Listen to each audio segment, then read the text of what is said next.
ہمارا نفس کہتا ہے یہ جسم میرا ہے، میری ملکیت ہے، اٹس مائی ڈومین، میری خواہش پوری کرنی ہوگی.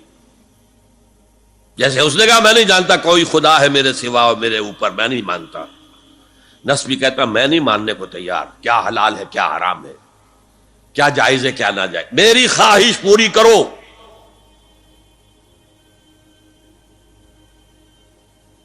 اس کے خلاف جہاد، یہ پہلی منزل کا جہاد ہے. اور آپ کو معلوم ہے 3 منزلہ عمارت ہے، تو بلند ترین تو ہے تیسری منزل، اہم ترین ہے پہلی منزل. پہلی منزل بنے گی تو دوسری بنے گی، دوسری ہوگی تو تیسری بنے گی نا. پہلی منزل یہ ہے اور اہم ترین یہ ہے. اسی لیے مولانا روم نے کہا نفس ماں ہم کم ترس فرعون نیست، میرا نفس بھی فرعون سے کم نہیں ہے، لیکن ایراعون نیست، اس کے پاس لاؤ لشکر تھا، اس نے زبان سے بھی کہہ دیا تھا انا ربکم الاعلی، میں ہوں خدا. میرا نفس بیچارہ اس کے پاس کوئی لاؤ لشکر نہیں، زبان سے تو یہ کچھ نہیں کہتا، اندر یہی کہتا میں بادشاہ ہوں اس وجود کا. تو برے برے خیال سے ظاہر انسان جو ہے وہ کوئی اس طرح کی چیز تو نہیں ہے کہ یہ اپنی سوچ کے اوپر کوئی تالا لگا سکتا ہے. اچھی صحبت میں رہے گا تو اچھے خیالات آئیں گے، بری صحبت میں رہے گا تو برے خیالات. بلکہ میں ڈاکٹر طارق قادری صاحب کو ایک دفعہ سن رہا تھا، انہوں نے بڑی اچھی بات کی. کہتے ہیں میں نے بڑا غور و تفکر کیا ہے، میں اس رزلٹ پہ پہنچا ہوں کہ یعنی اس معاشرے میں جو انارکی پھیلی ہے نا، اس کے آگے کاؤنٹر نیریٹو صرف ایک صورت میں کھڑا کیا جا سکتا ہے، اچھی صحبت. اور کوئی ذریعہ نہیں ہے. شریف سے شریف ماں باپ کی اولاد بھی خراب ہو جاتی ہے جب ان کو ماحول ملتا ہے برا. آپ دیکھیں ماحول اتنی خطرناک چیز ہے کہ شریف زادوں کا بچہ جو ہے نا وہ بدماش بن جاتا ہے ماحول کی وجہ سے، اور بدماشوں کی اولاد جو ہے نا وہ شریف بن جاتی. کتنے اسٹوڈنٹس ہم یونیورسٹی لیول پر دیکھتے ہیں تبلیغی جماعت سے اٹیچ ہوتے ہیں، پریکٹسنگ مسلمان، ان کے اباؤ اجداد میں کسی نے داڑھی نہیں رکھی ہوتی. یعنی ماحول اتنا ڈومیننٹ ہے کہ ماں باپ خون سب پیچھے رہ جاتا ہے. اور قرآن پاک میں بھی ذکر ہے نا یا ایھا الذین آمنوا اتقوا اللہ وکونوا مع الصادقین، اے ایمان والو اللہ کا تقوی اختیار کرو اور سچوں کے ساتھ ہو جاؤ. تو برے برے خیال آئیں گے جب آپ ہر وقت برے برے لوگوں میں بیٹھیں گے، بری بری باتیں کریں گے، بری بری ویڈیوز دیکھیں گے، تو پھر آپ کو یہی چیزیں آئیں گی. آپ اگر اچھے اچھے لوگوں کے پاس بیٹھیں گے، اچھی اچھی باتیں، میں تو یونیورسٹیز کو میں اور میڈیکل کالج کے اسٹوڈنٹس کو کہوں گا کہ اپنی اپنی اس وقت اللہ کے فضل سے تمام ہماری جتنی بھی یونیورسٹیز ہیں پاکستان میں، کالجز ہیں، وہاں پہ ماشاءاللہ تبلیغی جماعت کا کام ہے. مسجدوں میں ان کے درس ہوتے ہیں. ہمیں ان سے علمی اختلاف اپنی جگہ، لیکن وہ جو انہوں نے صحبت دی ہے نا وہ بہت بڑی نعمت ہے. تو آپ اپنی اپنی جگہ ان کے ساتھ اٹیچ رہیں. وہ نوجوان ہیں، انہوں نے اپنا نفس کا تزکیہ کیا ہوا ہے. دیکھیں ایک چھوٹے موٹے مسائل کے اوپر آپ کو اختلاف رائے ہو سکتا ہے، لیکن اوورال اخلاقیات ان کے بہت اچھے ہیں، یعنی رذائل سے بچے ہوئے ہیں. تو آپ اپنے آپ کو ان کے ساتھ اٹیچ رکھیں. اب میں آپ کو یہ تو نہیں کہوں گا جو مطلب ناچ گانے کی محفلیں کروا رہے ہیں کالج یونیورسٹی میں ان کے ساتھ اٹیچ ہوں. تو الٹرنیٹو تو پھر وہی جماعت کے لوگ ہیں نا، تو ان کے ساتھ آپ اٹیچ ہوں اور اپنے آپ کو اچھی صحبت میں رکھیں اور اپنے آپ کو مصروف رکھیں. خالی ذہن میں ہمیشہ برے خیالات آتے ہیں، اور مصروف رکھنے کے لیے نہیں کہ برے کاموں میں مصروف رکھیں، ٹھیک ہے، اچھے کاموں میں اپنے آپ کو مصروف رکھیں. نیشنل جغرافی پہ ویڈیوز دیکھیں، نالج حاصل کریں، اسٹرانومی کے اوپر تحقیق کریں، آپ قرآن پاک ترجمے سے پڑھیں، جو آپ کی فیلڈ ہے آپ اس میں کام کریں. انشاءاللہ اپنے آپ کو مصروف رکھیں تو انشاءاللہ ستیہ خیر ہے. Struggle against this baser self. ایک سیلف ہے اونچی سیلف، خود ہی، انا، ایگو، اور ایک ہے یہ بیسر سیلف، ہمانی جبلتیں جو اندھی بہری ہیں، جو حلال اور حرام سے انہیں کوئی غرض نہیں، ان کے خلاف جہاد کرنا. آپ نے فرمایا صلی اللہ علیہ وسلم المجاہد من جاہد نفسہ، اصل مجاہد وہ ہے جو اپنے نفس کے خلاف جہاد کر سکے. تمہارے اندر یہ دشمن تو بیٹھا ہوا ہے، تکڑا ہے، تمہیں کنٹرول کر رہا، چلے آؤ باہر کے دشمنوں سے جہاد کرنے کے لیے. تم نے ٹانگے کو گھوڑے کے آگے باندھ دیا. اور ایک دفعہ حضور سے پوچھا گیا ای الجہاد افضل یا رسول اللہ، اے اللہ کے رسول سب سے افضل جہاد کون سا ہے؟ فرمایا ان تجاہد نفسک فی طاعت اللہ، اپنے نفس کے خلاف جہاد کرو، اسے اللہ کا مطیع کرو. یہ جو اندر کی کشمکش ہے، کشاکش ہے، یہ جہاد فی سبیل اللہ کا نقطہ آغاز، اللہ کا مطیع بنانا ہے نفس کو۔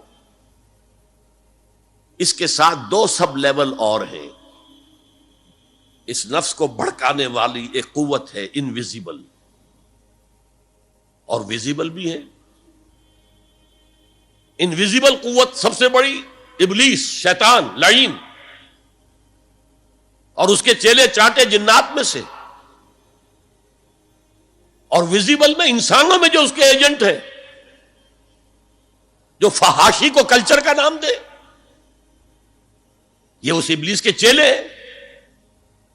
ان کے خلاف جہاد نہیں کریں گے آپ، اگر آپ ان کے خلاف ایگریسو ایٹیٹیوڈ اختیار نہیں کریں گے تو آپ ان کے دباؤ میں آ جائیں گے۔ ان الشیطان لکم عدوا فاتخذوہ عدوا، اے لوگوں یہ شیطان تمہارا دشمن ہے، اس کو اپنا دشمن سمجھو۔ وہ تمہیں سبز باغ دکھاتا ہے، بدی کو مزین کر کے دکھاتا ہے، اچھے اچھے نام اس کے رکھ دیتا ہے، اور تمہیں آمادہ کرتا ہے بدی کے ارتکاب پر۔ نہیں، وہ تمہارا دشمن ہے۔ افتتخذونہ وذریتہ اولیاء من دونی، تم مجھے چھوڑ کر اسے اور اس کے چیلے چانٹوں کو تم اپنا دوست بناتے ہو۔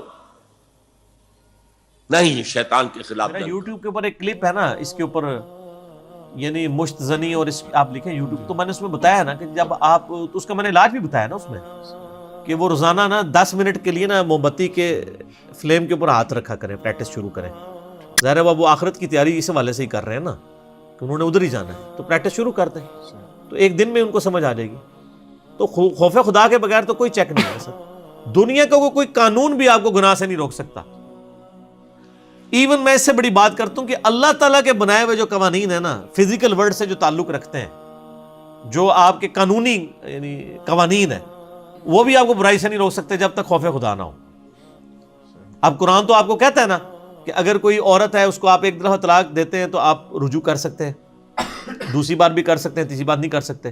لیکن قرآن ساتھ کہتا ہے دیکھو کسی عورت کو اگر تم نے چھوڑنا ہے نا، ایک طلاق کے بعد پھر رجوع نہ کرو، اس کو اس کے حال پہ چھوڑ دو۔ سورہ بقرہ کے اندر اس نیت سے رجوع نہ کرو کہ میں اسے پھر کچھ عرصہ رکھ کے پھر ذلیل کر کے چھوڑوں گا۔ اس کے اوپر کوئی دنیا کا قانون، کوئی قاضی، کوئی جج کسی کو کہہ سکتا ہے کہ تو نے اس لیے رجوع کیا ہے کہ تو یہ کرنا چاہتا ہے؟ وہ چیک کون سا ہے؟ آپ کے دل کے اوپر، خدا کا۔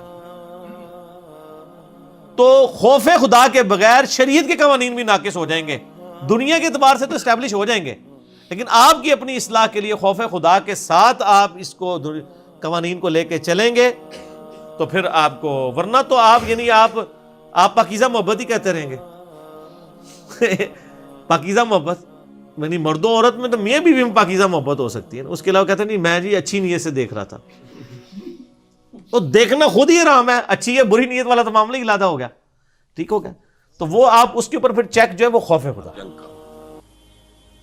اور تیسرا اس پر سب لیول کیا ہے؟ معاشرہ اگر بگڑا ہوا ہے، اس کا عمومی رجحان برائی کی طرف ہے، تو سوشل پریشرز آپ کو ادھر دھکیلتے ہیں۔ جیسے کہ اگر کوئی موب جا رہا ہے تو اس کے ساتھ چلنا تو بہت آسان ہے، وہ خود ہی آپ کو دھکیلتا ہوا لے جائے گا۔ اس کے خلاف چلنا بہت مشکل کام۔ ہو سکتا ہے آپ بڑی زور لگا کے 4 قدم آگے بڑھیں، پھر کوئی ریلا آئے 10 قدم پیچھے لے جائے۔ تب 2 ہی راستے ہیں، زمانہ بات و سازت تو بعد زمانہ بے ساز۔ یا تو پیسو معاملہ ہے، زمانہ تمہارے ساتھ سازگاری نہیں کرتا، چھوڑو تم زمانے کے ساتھ سازگاری اختیار کر لو، چلو تم ادھر کو ہوا ہو جدھر کی۔ ایک یہ ہے کہ نہیں، زمانہ بات و سازت تو بعد زمانہ ستیس۔ زمانہ اگر تمہارے ساتھ سازگاری نہیں کر رہا تو زمانے سے جنگ کرو، لڑو، ریزسٹ کرو۔ تو 3 جہاد ہو گئے فرسٹ لیول کے، 3 سب لیولز۔ نفس امارہ، اڈ، لیبیڈو، نفس حیوانی کے خلاف جہاد،